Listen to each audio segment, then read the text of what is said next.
it happened to me in 2011, 2012. So here, let me give you an anecdote. This will be a sort of a better way into this. In 2012, I was in an anti-war strategy retreat. Bunch of, and this is for an anti-war veterans organization. So you're dealing with combat veterans who are already traumatized from war. And I don't mean like, I don't want to, like everybody's traumatized. I mean, yeah, like a lot of people are. These people and myself probably even more so than most. And coming from poor working class backgrounds, we're going to a strategy retreat in Chicago. We think we're going there to strategize how to end the wars under Obama. The first hour of the strategy retreat becomes a conversation about pronouns. Right. So here you have a room of anti-war veterans, poor working class guys who are like, look like me, tattooed, whatever, like, probably wearing a t-shirt, smoking cigarettes, whatever they do, just, like working class folks who are getting politicized. And already it's weird because if you're a veteran, there is a sense that when you come back, you should sort of toe the party line, keep your mouth shut, and that's it. It's very destructive. We could kind of get into that. There's a hyper masculinity that's very destructive, but then also finding some kind of balance, because then when I got to the left, I was like, hey, like I was meeting guys who I'm like, I don't think this guy's ever been in a fist fight in his life. I was like, holy shit, like this kid thinks he's going to start a fucking revolution and he's never been in a fist fight before.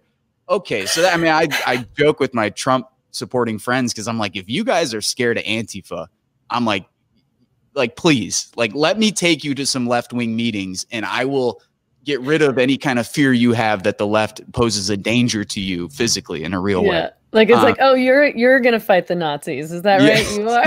Like, oh, okay. It's crazy.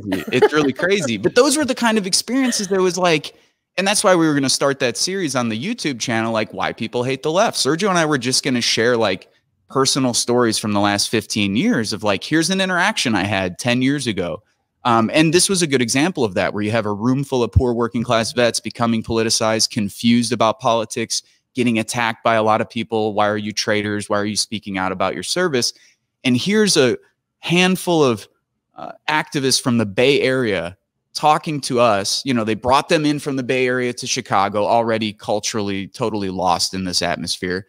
Then they put them in this room with all these veterans, and then they're telling us, hey, how do you want to be identified? Now, for a lot of us, this was like the first that we're like, what the fuck are they talking about? Like, how do we want to be identified? Like, I didn't even know it was an option. Vince. I didn't know it was an option. I was like, this is for real. Like, okay, so I could be whatever I want today. I'm like, so I walked out. I'm the type of person that's like, if there's something going on, I'm like, go fuck yourself. Like, I ain't going to be a part of this. I went outside, smoked a cigarette. I remember somebody coming out and they were like, do you have hatred in your heart for queer people or not? Are you a bigot? Yeah.